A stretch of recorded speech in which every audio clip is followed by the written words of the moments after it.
It's a pretty well constructed storylines, and that's despite the fact, according to Jake, whenever we did our episode, he was saying that it was kind of chaotic behind the scenes, and it's there were bookers and people in charge of booking, but not everything was always smooth. Some of the stuff was kind of last minute. It wasn't. There were so many Indians and very few chiefs, and everybody was trying to be, to put, because they could see like how successful it was. So you've got the Von Erichs doing their storyline.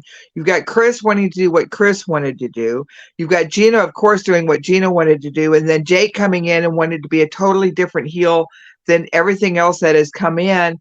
And then it was a lot of chaos. But when you think about it too, the WCCW were the first ones to go worldwide with the satellite, because they were being seen in the Middle East and everywhere. So when they said world-class wrestling, it was world-class because we were, and I think that looming over everyone's head for the first time, instead of being like a regional, like just taking care of a few towns and having like 2 weeks worth of storylines and just going from there, and then seeing what hit and miss, and then having your 300 and 400 mile road trips.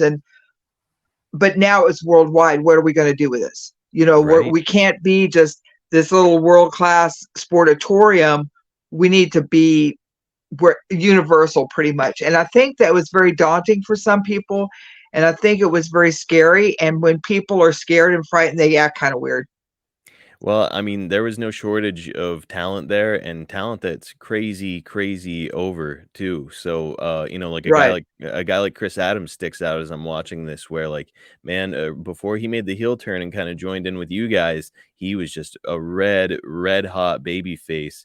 And On this, competing with the Von Erichs. When you think of like how popular the Von Erichs were, to bring Chris Adams in there and be just as popular, if not more, incredible. it was great. It was really good. Incredible. Now, on this episode with Jake, we did discuss some of the craziness behind the scenes, and some of that involved Chris Adams, and how out of control he could be at times.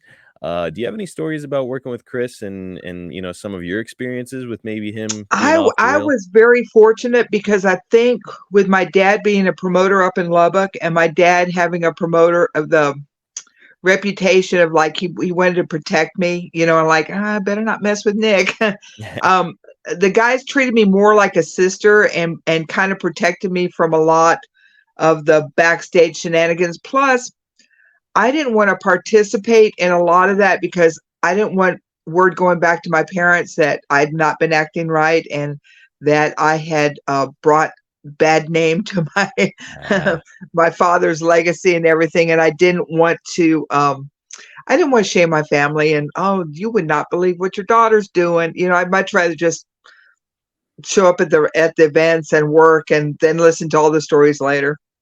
smart, It's a lot very it's a lot smart. safer that way, and it's a lot cheaper.